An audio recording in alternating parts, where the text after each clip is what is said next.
Welcome to my channel. The channel name is Know Your Constitutions. এই চ্যানেলের মধ্যে আমি আপনাদেরকে জানাবো যে আমাদের ভারতের কনস্টিটিউশনস কি প্রভিশনস আমাদেরকে দিয়েছে, আমাদের কি কি অধিকার দেওয়া আছে, আমরা সেই অধিকার কিভাবে ইউজ করতে পারি, প্রত্যেকটা আর্টিকেলস নিয়ে ডিটেলসে আলোচনা করা হবে এই চ্যানেলের মধ্যে। প্রথমেই আমার যে লেকচার হবে সেটা হবে প্রস্তাবনা বা প্রিয়াম্বেল নিয়ে।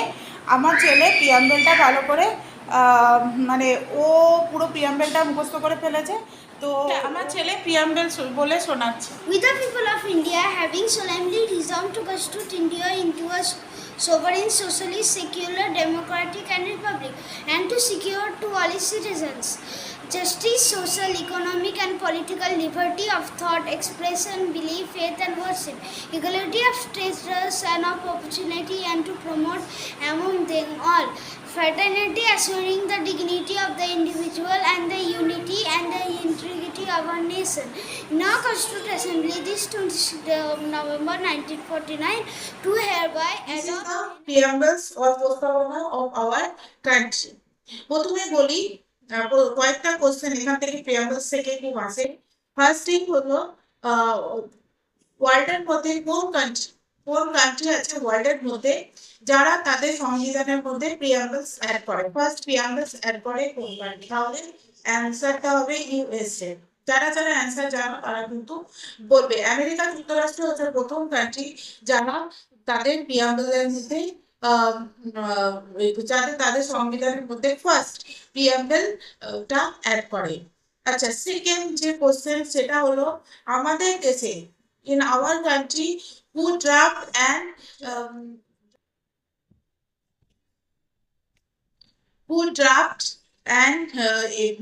move the preamble in our constitutions to the constitution assembly, তখন অ্যাকচুয়ালি কনস্টিটিউশন আমাদের কনস্টিটিউশন কে লিখেছে, আমাদের কনস্টিটিউশন কে বানিয়েছে? তাহলে না, কনস্টিটিউশন অ্যাসেম্বলি। এটা সকলেই জানেন যে ব্রিটিশ সরকার যখন আমাদের দেশ ছেড়ে চলে যায় তখন আমাদের দেশে কিন্তু কোনো রিটেন সংবিধান আমাদের ছিল না। আমাদের দেশে তখন ব্রিটিশ সরকার আমাদের দেশ ছেড়ে যায় না 15 আগস্ট 1947। তখন আমাদের দেশে সংবিধান রিটেন কোনো সংবিধান ছিল না। সেই সংবিধান মানে লেখার দায়িত্ব করেছিল যার কাছে, সে হলো কনস্টিটিউশন অ্যাসেম্বলি। কনস্টিটিউশন অ্যাসেম্বলি কারা? হু আর দ্য কনস্টিটিউশন অ্যাসেম্বলি? সেই কনস্টিটিউশন অ্যাসেম্বলিতে কিছু ছিল সিলেক্টেড মেম্বার। হ্যাঁ, ব্রিটিশ প্রভিন্স থেকে কিছু ইলেক্টেড মেম্বার নেওয়া হয়েছিল এবং কিছু হায়দ্রাবাদ, জুনাগড় এরকম জায়গা থেকে সিলেক্টেড মেম্বার, মানে যেখানে পিসি স্টেট ছিল সেখান থেকে সিলেক্টেড মেম্বার নিয়ে কনস্টিটিউশন অ্যাসেম্বলি তৈরি করা হয়। সেই কনস্টিটিউশন অ্যাসেম্বলি দায়িত্ব করে যে ভারতের যে সংবিধান বা কনস্টিটিউশন হবে সেটা কেমন হবে সেটা দেখার বা সেটা লেখার। তারপর সেই কনস্টিটিউশন অ্যাসেম্বলির কাছে প্রিয়াম্বলসটা ড্রাফট করে অ্যান্ড মুভ করেন কে? Our first prime minister Pandit Jawaharlal Nehru. তাই তো, পন্ডিত জওহরলাল নেহরু আমাদের Jawaharlal Nehru first objective visualization নামে, কি নামে? অবজেক্টিভ ভিজুয়ালাইজেশন নামে এই প্রিয়াম্বল, তখন নাম ছিল প্রিয়াম্বল, নাম দেওয়া হয়নি।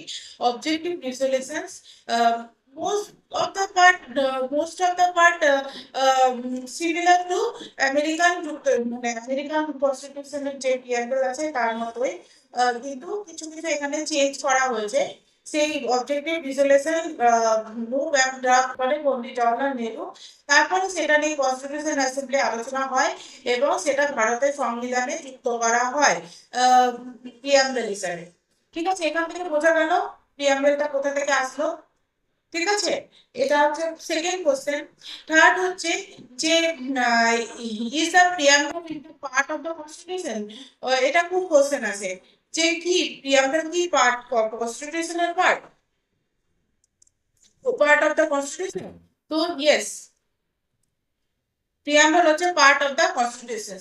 এটা নিয়ে অনেক রকম ডিবেট আছে, অনেকে বলে যে না, প্রিয়াম্বল হয়তো পার্ট অফ দ্য কনস্টিটিউশন নয়, কারণ এর কোনো জুডিশিয়ারি, প্রিয়াম্বলের কোনো জুডিশিয়ারি ক্ষমতা নাই, তাই তো। প্রিয়াম্বল কিন্তু আমরা কোর্টে গিয়ে এর জুডিস, যে আমি কেন ইকোনমিক্যালি পলিটিক্যালি জাস্টিস পাচ্ছি না সব জায়গায়, কেন আমি এক্সপ্রেস করতে পারছি না, এরকম কোনো সেজন্য কোনো মানে প্রিয়াম্বলের কে নিয়ে বা প্রিয়াম্বল সাপোর্ট নিয়ে কিন্তু আমরা কিন্তু কোর্টের মধ্যে গিয়ে কেস করতে পারি না।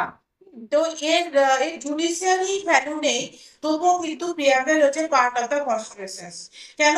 কারণ প্রিয়াম্বল কিন্তু একবার অ্যামেন্ড করা হয়েছে। তোমরা যারা জানো যে প্রিয়াম্বল কখন কবে অ্যামেন্ড করা হয়েছিল, তাহলে কমেন্ট বক্সের মধ্যে অবশ্যই জানাবে। তাহলে প্রিয়াম্বল ফার্স্ট আমরা অ্যামেন্ড করি 1976, 42nd Constitution Amendment Act, তাই তো। 1976 42nd কনস্টিটিউশন অ্যামেন্ডমেন্ট অ্যাক্টের মাধ্যমে আমরা প্রিয়াম্বলসকে একবারই, এখনো পর্যন্ত একবারই অ্যামেন্ড করা হয়েছে। এবার তোমরা বলো যে এই অ্যামেন্ড করার মাধ্যমে যে থ্রি ওয়ার্ড যে এখানটা জয়েন করা হয়েছে, সেই থ্রি ওয়ার্ড গুলো কি কি, এটা আমাকে বলো। যারা যারা জানো তারা অবশ্যই বলো যে কি কি ওয়ার্ড এখানে আমরা অ্যাড করেছি। প্রথমে যে ওয়ার্ডটা আমরা এখানে অ্যাড করেছি সেটা হলো সোশ্যালিস্ট। সোশ্যালিস্ট ওয়ার্ডটা কিন্তু আমাদের প্রথম থেকেই ছিল না। তাহলে সোশ্যালিস্ট সেকেন্ড কথাটা অ্যাড করি, সেটা হলো সেকুলার। থার্ড কথা যেটা আমরা অ্যাড করি সেটা হচ্ছে ইন্টিগ্রিটি, তাই তো। এই কথাটা, এইটা কিন্তু সবসময় মনে রাখবে, কারণ অনেকেই এই জায়গাটা কিন্তু ভুলিয়ে ফেলে। ঠিক আছে, এই তিনটে ওয়ার্ড আমরা পিয়ারমেলের মধ্যে অ্যাড করে থাকি। কবে 1976 42nd কনস্টিটিউশন অ্যামেন্ডমেন্ট অ্যাক্টের মাধ্যমে আমরা এই তিনটে ওয়ার্ড অ্যাড করে থাকি। আচ্ছা, আর একটা জিনিস আমাকে বলে রাখি, যে এখানে সোভার যে কথাটার মানে কি, সেকুলার, সোশ্যালিস্ট বা ডেমোক্রেটিক রিপাবলিক বা justice in socially economically politically, এই যে এই কথাগুলোর মানে কি, এগুলো কিন্তু আমি পুরো ডিটেলসে আলোচনা করব। তাই ভিডিওটা স্কিপ না করে পুরো ভিডিওটা কিন্তু দেখে যেতে হবে। আর প্রথমত এগুলো তো পরীক্ষাতে আসেই, কিন্তু সাধারণ যারা পরীক্ষার প্রিপারেশন নিচ্ছে না, অথচ যারা জানতে চাও যেগুলোর মানে কি, তারা কিন্তু আহ, ধৈর্য ধরে এই ভিডিওটা দেখবে। কারণ এখানে কিন্তু অনেকগুলো জিনিসই আমি খুব ডিটেলস ভাবেই বলেছি। আর একটা যেটা পিএমএস নিয়ে যে কোশ্চেনটা আসছে সেটা হলো যে সুপ্রিম কোর্টের জুরিস্ট পালকিওয়ালা,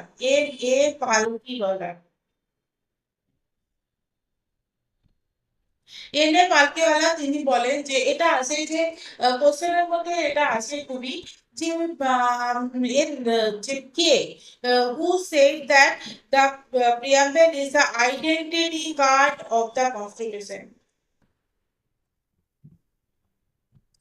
তো identity card of the constitution, disturb করছে, identity card of the constitution এই কথাটা বলে পালকিওয়ালা। ঠিক আছে, বোঝা গেল। Identity card of the constitution এই কথাটা কে বলে, পালকিওয়ালা। এটা কিন্তু পরীক্ষাতে আসবে। নেক্সট যেটা, সেটা হচ্ছে প্রিয়াম্বলস এর মধ্যে কতগুলো ইনগ্রেডিয়েন্টস আছে। যেমন আমরা চা বানাতে যেমন আমাদের ইনগ্রেডিয়েন্টস লাগে কি, চায়ের মধ্যে জল লাগে, চিনি লাগে, সুগার লাগে, চা লাগে, সেরকম প্রিয়াম্বলের মধ্যে ইনগ্রেডিয়েন্টস আছে। সেখানে আমরা চারটে ইনগ্রেডিয়েন্টস আমরা দেখতে পাই, যেটা আমাদের লক্ষ্মীকান্তের মধ্যে, লক্ষ্মীকান্ত যেটা পলিটিক্যাল বই, সেখানে আমাদের চারটে ইনগ্রেডিয়েন্টস এর কথা বলা হয়েছে। যাই হোক, তার আগে আমি বলি প্রিয়াম্বলস কিন্তু প্রিয়াম্বলসটা কি, প্রিয়াম্বলসটা হচ্ছে ভারতের কনস্টিটিউশনের আত্মা। হ্যাঁ, ভারতের কনস্টিটিউশন বা সোল অফ দ্য কনস্টিটিউশন। কেন? কারণ এখানে ভারতের কনস্টিটিউশন কি বলতে চাইছে, তার মোটিভ কি, সে কি চাইছে, সেটা কিন্তু আমরা প্রিয়াম্বল দিয়ে অনেক সময় জাজ বা জুডিস করার সময় এই প্রিয়াম্বলটাকে আমরা ইউজ করে থাকি। হ্যাঁ, তো 4 নাম্বার যেটা ইনগ্রেডিয়েন্টস আছে, তার মধ্যে মেন প্রথম ইনগ্রেডিয়েন্টস হলো যে source of the power, who is the source of the পাওয়ার। প্রথমে হলো সোর্স অফ দ্য পাওয়ার।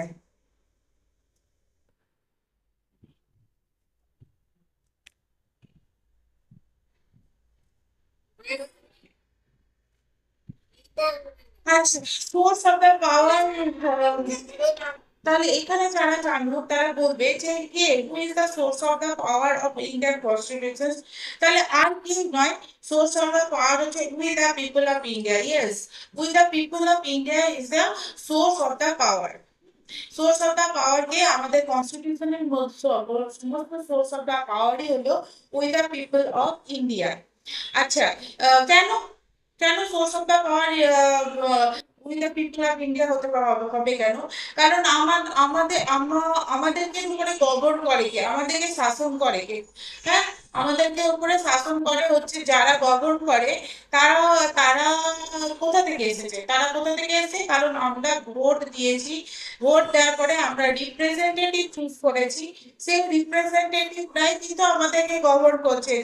সেই রিপ্রেজেন্টেটিভের মধ্যে হেড অফ দ্য রিপ্রেজেন্টেটিভ এই সেন্ট্রাল লেভেলে হচ্ছে প্রাইম মিনিস্টার, আর স্টেট লেভেলে হচ্ছে কি চিফ মিনিস্টার। তাহলে এরাই আমাদেরকে গভর্ন করছে, বা তাদের আরো যারা রিপ্রেজেন্টেটিভ আমরা ভোট দিয়ে এমপি আর এমএলএ আমরা নির্বাচন করেছি, তারাই কিন্তু আমাদেরকে গভর্ন করছে, বা তারাই রুলস জেনারেট করছে।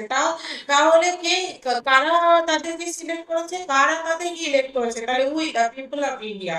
এজন্য ভারতের কনস্টিটিউশনের সোর্স অফ দ্য পাওয়ার হলো we the people of India. Next next যেটা ইনগ্রেডিয়েন্টস হলো যে nature of our state, India state. India স্টেটের নেচার কি হবে? What is the nature of our state? তাহলে nature nature nature of our state. আচ্ছা, এখানে স্টেট কথাটা বারবার উল্লেখ পাওয়া যাবে কনস্টিটিউশনের মধ্যে, কিন্তু এই স্টেটটা মানে এই নয় যে ওয়েস্ট বেঙ্গল বা বিহার বা ইউপি বা গুজরাট, তা নয়। কিন্তু এই স্টেটটা বলতে এখানে কিন্তু নেশনকে বোঝানো হয়। কনস্টিটিউশনের মধ্যে স্টেট বলতে আমরা নেশনকে বোঝাই। তাহলে আমাদের নেশনের, আমাদের কান্ট্রি নেচার কি হবে? তাহলে আমাদের কান্ট্রির নেচার হবে যে আমাদের কান্ট্রি হবে সোভার্জেন। সোভার্জেন, হ্যাঁ, আমি এগুলো পুরো ডিটেলসে বলবো। সোভার্জেন মানে out of control, externally internally, সেটা আমি বলবো। হ্যাঁ, ইন্টারনালি এবং এক্সটার্নালি সোভার্জেন কি এটা আমি বলবো। আর আমাদের যে স্টেট হবে সেটা হবে কি হবে? সোশ্যালিস্ট। আমাদের যে স্টেট হবে সেটা কি হবে? সেকুলার। আমাদের যে স্টেট সেটা কি হবে? Democratic Republic. এই যে প্রত্যেকটা ওয়ার্ড, এই প্রত্যেকটা ওয়ার্ডের মিনিং কিন্তু আমি আস্তে আস্তে বোঝাবো। Not only that, we will discuss all the term justice, justice কোন ফিল্ডে আমরা জাস্টিস পাবো? এই socially, economically and politically. Liberty আমরা কোন ফিল্ডে পাই? Thought, expression, belief, faith, worship. Equality মানে আমরা প্রত্যেকটা জিনিসই কিন্তু আমরা ডিটেলসে আলোচনা করব। ঠিক আছে, তাহলে নেচার অফ দ্য স্টেট মানে নেচার অফ দ্য কান্ট্রি, আমাদের কি নেচার অফ দ্য কান্ট্রি বা নেচার অফ দ্য স্টেট হবে sovereign, socially, secular, democratic and republic. Okay, তাহলে 2 নম্বর ইনগ্রেডিয়েন্ট আমরা জানতে পারলাম। আচ্ছা, 3 নম্বর ইনগ্রেডিয়েন্টস কি? Objective of the constitution. Objective মানে কি? মানে অবজেক্টিভ, আচ্ছা, আমরা যে চাটা বানালাম, এই অবজেক্টিভ কি? কারণ চাটা আমরা কি খেতে চাই। হ্যাঁ, টাইম, চা খেলে আমরা রিফ্রেশ হতে পারি, চা খেয়ে আমরা টাইম পাস করতে পারি। তাহলে এটা আমাদের চা বানানোর অবজেক্টিভ। সেরকম এই কনস্টিটিউশনের অবজেক্টিভ কি? কনস্টিটিউশনের অবজেক্টিভ হলো জাস্টিস, লিবার্টি। কনস্টিটিউশনের অবজেক্টিভ হলো justice, liberty, equality and fraternity. ঠিক আছে, বোঝা গেল? তাহলে নেচার অফ আওয়ার কনস্টিটিউশন কি হবে? নেচার অফ আওয়ার স্টেট কি হবে? Socially, secular, democratic, republic. And objective of our constitution হচ্ছে জাস্টিস। আমরা কি অবজেক্টিভ মানে কনস্টিটিউশনের মাধ্যমে আমরা পিপল অফ ইন্ডিয়াকে কি দেবো? না, জাস্টিস দেবো, লিবার্টি দেবো, ইকুয়ালিটি দেবো এবং ফ্র্যাটার্নিটি দেবো। তাহলে বোঝা গেল। তাহলে 3 নম্বর পয়েন্টটা বোঝা গেল। 4 নম্বর পয়েন্ট হলো ডেট অফ অ্যাডাপশন। এখানে একটা মেনলি স্টুডেন্টদের মধ্যে ভীষণ ভাবে কনফিউশন দেখা যায়। আচ্ছা, ডেট অফ অ্যাডাপশন আর এটা, এখানে দেখো নভেম্বর 1979, কত 26 ডে অফ নভেম্বর, 26 নভেম্বর 1949, এখানে আমাদের কি প্রিয়াম অ্যাডাপ্ট করা আছে, এনাক্ট করা আছে, গিভ টু আওয়ার সেলফ, এটাও কিন্তু খুব ইম্পর্টেন্ট। আমরা নিজেরাই কনস্টিটিউশন বানিয়েছি এবং আমরা নিজেরা নিজেদেরকে কনস্টিটিউশনটা দিয়েছি। কেউ আমাদেরকে কনস্টিটিউশন কিন্তু বাইরে থেকে চাপিয়ে দেয়নি, এটা আমাদের বানানো এবং আমরা নিজেদেরকে দিয়েছি। যাই হোক, এখানটায় যেটা আমি বলতে চাইছি যে এখানে একটা ডেট আছে, দেখো 26 নভেম্বর 1949। এটা হচ্ছে আমাদের date of enact and adaptation of constitutions. কিন্তু স্টুডেন্টের মধ্যে এই যে ধারণাটা দেখা যায় যে আহ, এই দিনে কিন্তু অনেক কিছু প্রভিশনস তখন কিন্তু লাগু হয়ে গেছিল। হ্যাঁ, কিন্তু পুরোপুরি সংবিধান কনস্টিটিউশন কিন্তু সেই দিনকে মানে তৈরি হয়ে গেছিল, পুরো কনস্টিটিউশন কিন্তু তৈরি হয়ে গেছিল, কিন্তু সেই দিনকে অ্যাডাপ্ট বা এনাক্ট করা হয়নি। পুরো কনস্টিটিউশনকে কবে অ্যাডাপ্ট করা হয়, যেদিনকে আমরা রিপাবলিক ডে পালন করে থাকি, 26 জানুয়ারি 1950, তাই তো? এই আমরা 26 জানুয়ারি 1950 এই দিনটাকেই তো আমরা রিপাবলিক ডে হিসেবে পালন করে থাকি। তাহলে কিন্তু আমরা এখানে দেখছি যে না, আমাদের এখানে তো প্রিয়াঙ্গেল বলছে 26 ডে অফ নভেম্বর। তাহলে কি ব্যাপার বলি, এই 26 ডে অফ নভেম্বরে কিন্তু আমাদের কনস্টিটিউশন কিন্তু পুরোপুরি রেডি হয়ে গেছিল। কিন্তু প্রবলেম কি ছিল? প্রবলেম হচ্ছে যে কনস্টিটিউশন অ্যাসেম্বলি বললো যে 26 জানুয়ারি এই দিনটা আমাদের জন্য বিশেষ ইম্পর্টেন্ট। কেন? কারণ মনে আছে 1930 লাহোরে রাবি নদীর তীরে জওহরলাল নেহরু কি ভারতের পতাকা উত্তোলন করেছিলেন। সেখানে আমরা ফুল ইন্ডিপেন্ডেন্সের দাবি করেছিলাম, তাই তো? ফুল ইন্ডিপেন্ডেন্স আমরা সেই দিন থেকে থেকে ভেবে নিয়েছিলাম যে আমরা পুরোপুরি স্বাধীন। তো সেই হিস্টোরিক্যাল ব্যাকগ্রাউন্ডে সেই ইম্পর্টেন্ট দিন 26 জানুয়ারি, এই ইম্পর্টেন্ট দিনটাকে আমরা স্মরণে রাখার জন্য আমরা এই 26 নভেম্বর থেকে দিনটা পিছিয়ে নিয়ে গিয়ে 26 জানুয়ারিতে রিপাবলিক ডে হিসাবে পালন করে থাকি। আচ্ছা, অনেকের মধ্যে আর একটা কোশ্চেন যেটা দেখা যায়, মানে স্টুডেন্টদের মধ্যে বিশেষ করে, যে তাহলে আমরা 15 আগস্ট 1947 আমরা কি করলাম? ইন্ডিপেন্ডেন্ট পেয়ে গেলাম। হ্যাঁ, কিন্তু আমাদের বলছে যে আমাদের সংবিধান কনস্টিটিউশন কবে ফুল অ্যাডাপ্ট অ্যান্ড এনাক্ট হলো না? 26 জানুয়ারি 1950। তাহলে এই যে মাঝখানের গ্যাপটা, এই মাঝখানের গ্যাপে আমরা আমাদের সিচুয়েশন, আমাদের স্টেট কি ছিল?